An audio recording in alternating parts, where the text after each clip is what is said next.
Mic number 1 میں جو بھائی ہیں ان سے گزارش ہے کہ اپنا نام اور پروفیشن پیشہ بتا کر اپنا سوال شروع کریں۔ میرا نام شنکر بھائی ہے، میں سورت سے آیا ہوں، اور سورت میں آپ کے ایک ایگزیبیشن میں دیکھا ہوں، اطہر خان وہاں آئے تھے، ان سے میں بات چیت کیا ہوں۔ تو میرا سوال یہ ہے کہ اسلام پاک ناپاک میں بہت مانتا ہے۔ ابھی جب بینم آتا ہے، ایم سی پیریڈ میں رہتی ہے تو ان کو نماز ادا کرنے کا موقع نہیں دیا جاتا جہاں تک کہ وہ پیریڈ میں ہے، اور پھر جب انسان ماتا کے اندر میں اس کا جنم ہوتا ہے تو وہی ایم سی پیریڈ میں جو ایم سی پیریڈ کا جو مٹیریل ہے اس سے انسان کی جسم بنتا ہے، تو پھر کیا ہمارا پورا شریر پاک ہے یا ناپاک ہے؟ اس کے بارے میں سمجھانے کا پریاس کیجیے۔ بھائی صاحب کا بہت اچھا سوال ہے۔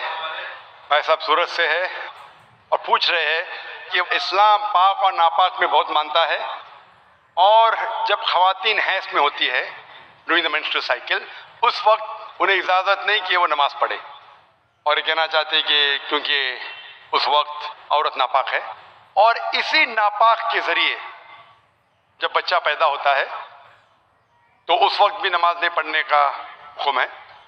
اور اس کا مطلب یہ، کیا ہر انسان ناپاک پیدا ہوا؟ یہ فلسفہ انسان ناپاک پیدا ہوا یہ عیسائی کا فلسفہ ہے، مسلمان کا نہیں۔ یہ جو آپ نے ایگزامپل دیا، مثال دی، اس سے غلط فہمی ہو سکتی ہے، لیکن میں آپ کی غلط فہمی کو دور کروں گا انشاءاللہ، کیونکہ میڈیکل ڈاکٹر ہوں۔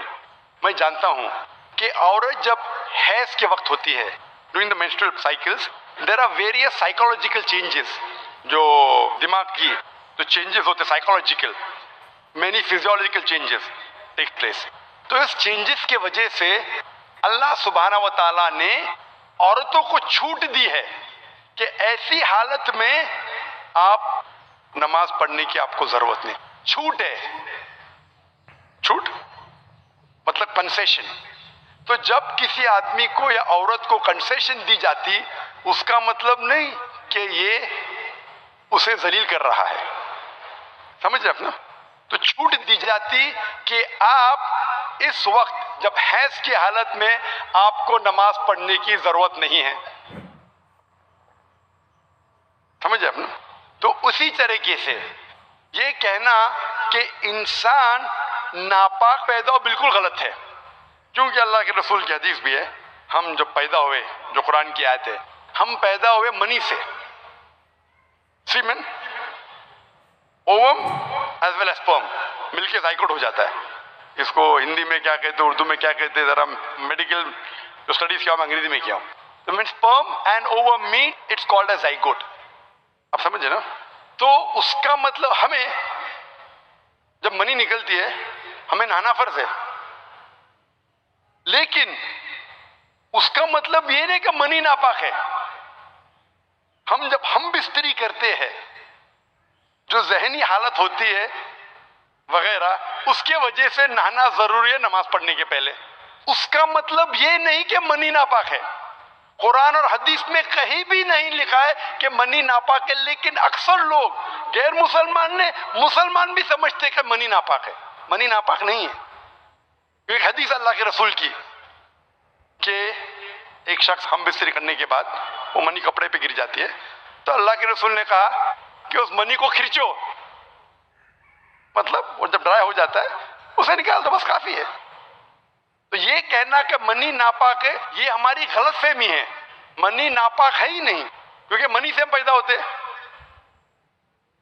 تو اسی طریقے سے یہ سوچنا کہ انسان ناپاک پیدا ہوا بالکل غلط ہے، یہ عیسائی کی سوچ ہے۔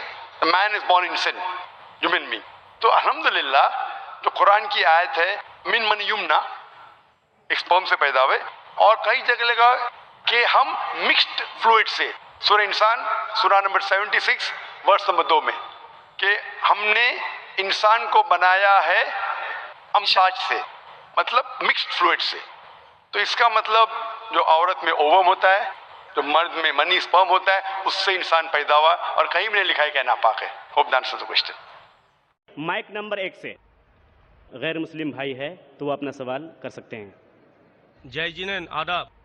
मेरा नाम अरुण कुमार जैन है, मुर्शिदाबाद औरंगाबाद से आए हैं।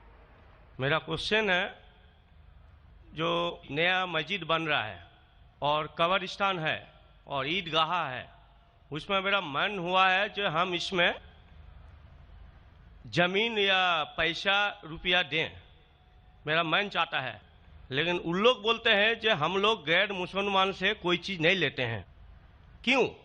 इस्लाम में लिखा हुआ है आदमी आदमी को प्यार करो। भाई का सवाल है कि वो चाहते हैं कि मस्जिद बनाने के लिए अपनी ज़मीन दे ईदगाह के लिए, और मुसलमान कहते हैं कि हम गैर मुसलमान की मदद नहीं लेते। क्यों? क्या इंसान भाई नहीं है?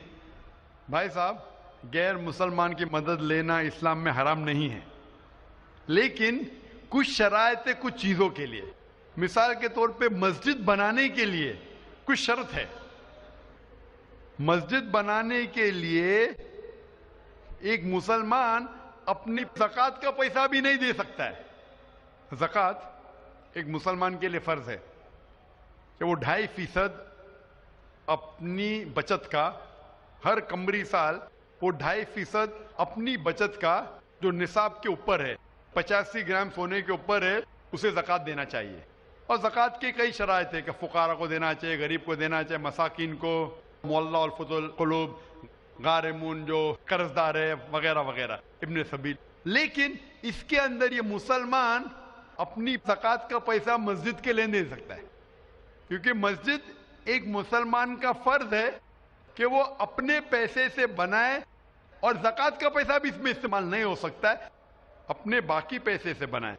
ज़कात का पैसा की कैटेगरी लिखी गई है सूरह तौबा में, सूरा नंबर 9 आयत नंबर 60 में, कि ये 8 कैटेगरी को आप ज़कात का पैसा दे सकते हैं, मस्जिद बनाने के लिए नहीं। क्योंकि मस्जिद एक फ़र्ज़ है, मुसलमान खुद अपने पैसे से, ना कि ज़कात से, अपने बाकी पैसे से जो सदका हो या बाकी पैसे से, ना कि जो गरीबों के लिए जो पैसा महफूज है, जो 8 कैटेगरी है उसके लिए महफूज है, वो पैसे में से आप मस्जिद बनाने के लिए नहीं दे सकते। ये एक शर्त है। उसी तरीके से शर्त है कुरान मजीद की कि मस्जिद की देखभाल सिर्फ वो लोग करना चाहिए जो इस पे ईमान लाते हैं, जो इस बात में मानते हैं, जो ईमान लाते हैं और जो मानते और अपने अच्छे अपने पैसे से। तो अगर कोई गैर मुसलमान अगर इस पे ईमान नहीं लाता है तो मस्जिद के लिए इस्तेमाल नहीं किया जा सकता है। मिसाल के तौर पे मैं कहूँगा कि यहाँ कई जगह है अपने हिंदुस्तान में जिसे कहा जाता है कैंटोनमेंट एरिया। कैंटोनमेंट एरिया मतलब वो एरिया जहाँ सिर्फ मिलिट्री के लोग जा सकते हैं। आम हिंदुस्तानी, मैं हिंदुस्तान का नागरिक हूं, मैं ये नहीं कह सकता कि मैं हिंदुस्तान का नागरिक हूं इसीलिए मुझे कैंटोनमेंट एरिया में जाने दो। वो रूल है। कैंटोनमेंट एरिया में जाने के लिए फर्ज है क्या वो लोग जो अपनी पूरी जिंदगी देते हैं देश की हिफाजत करने के लिए, वो लोग को इजाजत है। आम आदमी कैंटोनमेंट एरिया में नहीं जा सकता है, ये उसूल है देश का। उसी तरीके से जो लोग ईमान लाते हैं मजहब पे और ज़कात के अलावा अपनी बाकी आमदनी के पैसे से मस्जिद बना सकते हैं। तो इसीलिए क्योंकि आप ईमान नहीं लेके आए तो मस्जिद बनाने के लिए आपके पैसे का इस्तेमाल नहीं हो सकता है। लेकिन बाकी खैरात की अलग बात है। अगर आप किसी को पैसा देते हैं, किसी को तालीम के लिए, मुसलमान को, तो हराम नहीं कि मुसलमान गैर मुसलमान का पैसा नहीं ले सकता है। सिर्फ मस्जिद के लिए शर्त है। तो कुछ चीज़ों के लिए शराइत है, बाकी चीज़ों के लिए नहीं। मिसाल के तौर पर आप कहना चाहते हैं कि मैं मेरे पैसों से कोई मुसलमान को पढ़ाना चाहता हूँ, तो कोई मुसलमान आपके पैसे से तालीम हासिल करना उसके लिए हराम नहीं है, सिर्फ मस्जिद के लिए। अगर आप चाहते हैं कि आपका पैसा मस्जिद में इस्तेमाल हो तो पहले आपको मुसलमान बनना पड़ेगा, आपको ईमान लाना पड़ेगा, फिर ही आप, क्योंकि आप अगर जिस चीज़ में ईमान नहीं लेके आते, आप अगर ईमान नहीं लेके आते कि हमको एक ईश्वर को मानना चाहिए, हमको सलाह पढ़ना चाहिए, तो उसी तरीके से अगर आपको ईमान आ जाएगा कि ये मस्जिद सही इबादत की जगह है और मैं इस पे यकीन करता हूं, फिर आपका पैसा ले सकते हैं, वरना नहीं। Hope that answers the question.